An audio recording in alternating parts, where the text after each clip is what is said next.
നിന്നെക്കൊണ്ട് സാധിക്കില്ല എന്ന് പറയുമ്പോൾ സാധിക്കുമെന്ന് കാണിച്ചു കൊടുത്തുകൊണ്ടാണ് ഓരോ ചുവടും മുന്നോട്ട് വയ്ക്കേണ്ടത്. മനസ്സിലാവേണ്ട കാര്യങ്ങൾ മനസ്സിലാവേണ്ട സമയത്ത് മനസ്സിലാവില്ല. പിന്നെ മനസ്സിലായി തുടങ്ങുമ്പോഴേക്കും ഒരുപാട് വൈകിപ്പോകും. അതാണ് ജീവിതം. ദേഷ്യം ദുർബലതയാണ്. ക്ഷമയും വിവേകവുമാണ് അതിന്റെ മറുമരുന്ന്. കോപം വന്നാൽ സ്വയം നിയന്ത്രിക്കണം. ദേഷ്യം അടങ്ങിയ ശേഷം വിവേകപൂർവം ചിന്തിക്കുക.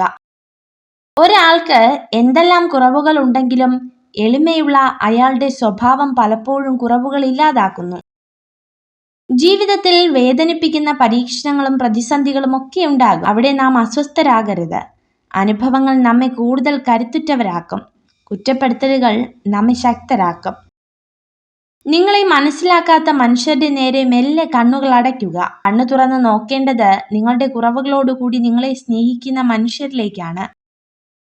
സംശയം നിങ്ങളുടെ ഹൃദയത്തിൽ നിറയ്ക്കാൻ അനുവദിക്കരുത്. അത് കാലക്രമേണ നിങ്ങളുടെ ബന്ധങ്ങളെ തകർക്കും. നിങ്ങളെ സങ്കടപ്പെടുത്തുകയും ഒറ്റപ്പെടുത്തുകയും ചെയ്യും.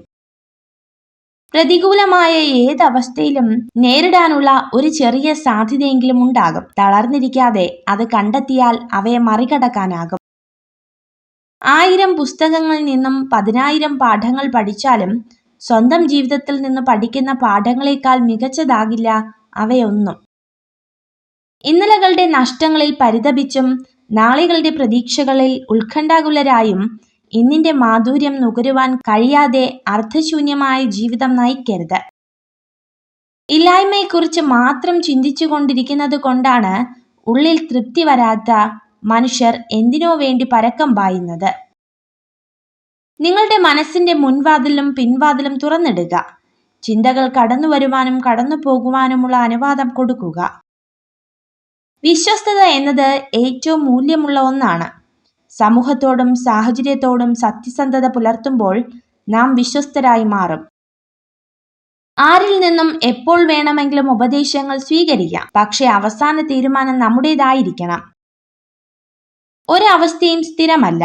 ജീവിതത്തിൽ എല്ലാ വഴികളും അടഞ്ഞെന്ന് വിശ്വസിക്കുമ്പോഴും രക്ഷപ്പെടാൻ ഒരു വഴി നമ്മെ തേടിയെത്താതിരിക്കില്ല. ഒരു സ്ത്രീയെ സത്യസന്ധമായി സ്നേഹിക്കുന്ന പുരുഷൻ അവളെ ഉറപ്പായും ജീവിതം മുഴുവൻ സ്നേഹിക്കാം. ഒരു വിളക്കിൽ നിന്നും 1000 ദീപങ്ങൾ കൊളുത്തിയാലും വിളക്കിന്റെ പ്രകാശം ഒട്ടും തന്നെ കുറയുന്നില്ല.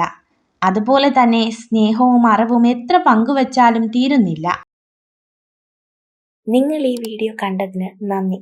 ഇതുപോലുള്ള കൂടുതൽ വീഡിയോകൾക്കായി ചാനൽ സബ്സ്ക്രൈബ് ചെയ്യൂ.